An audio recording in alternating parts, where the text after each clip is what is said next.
last, but it has to be very snappy. Does this There work? are six, Oh, there okay. are 6 people here on stage. Assalamu alaikum, expense. Peace and blessings be upon you for listening to our talks.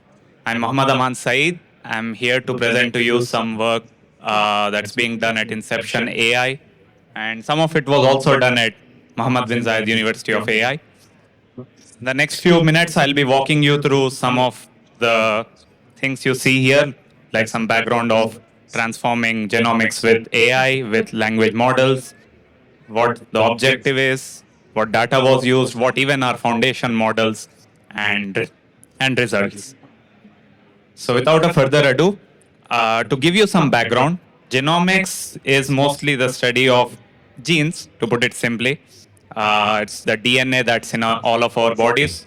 Literally every organism has it. And analyzing it, understanding it unlocks so many things like understanding the diseases, the changes we go through, or any organism. Um, One of those problems is pathogenicity, which is where genes get affected by some changes in your body, external changes, so many things, and uh, if we are to identify those pathogenicities, it helps us in improving life standards, curing diseases. So that happens at genome DNA level. This before AI or say language models, this used to be done using some traditional methods. But the problem with traditional methods is those are very slow. They're very like expensive. They're very costly. So to overcome all of this, language models are being researched to solve them.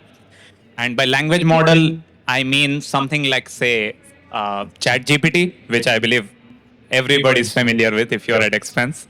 Uh, so in this research, we use some of those language models, some of those architectures, which understand DNA data, just like how ChatGPT understands our human language. Because at the end, DNA, all of these sequences are basically some sort of language. Not necessarily that we understand all of them.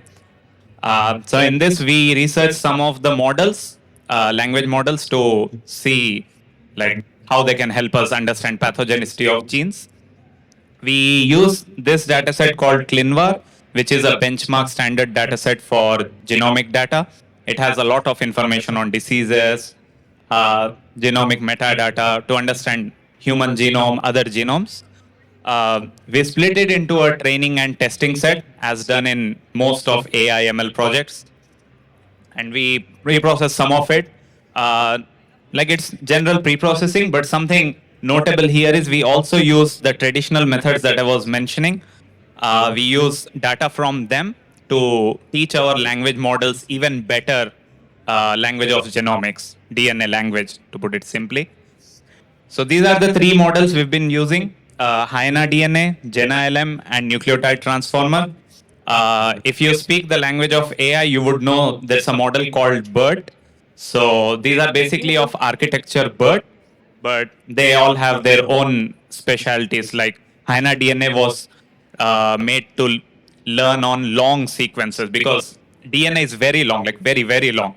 And Hyena DNA can process sequences of, say, up to 1 million tokens or 1 million characters. GenALM and nucleotide transformer are basically similar models but different pre-training. Like nucleotide transformer was pre-trained on diverse genomes, like say a mouse genome, a human genome, and here I have some figures showing how they were fine-tuned, how they were pre-trained, basically how they were taught to understand genomic data. And using this, we saw that these models are actually, in some instances, like some versions of them, are actually really good at understanding genomes, understanding the pathogenicity with them. And we see like one of the models like GenALM or nucleotide transformer are achieving accuracies of around say 90%, 94%. So this basically means like using AI, we're able to understand DNA, understand the changes, abnormalities in it, and of course that can be carried further to say fix it, right? And here is some visualization of how these models understand. Like if you see these models are able to perfectly segregate genomes, say, which are pathogenic or say, which are not. And that really helps in understanding this case. So, yeah, that was all from our research. We have a lot more to show you, to tell you about. So, please feel free to contact me about this. And yeah, thanks for listening.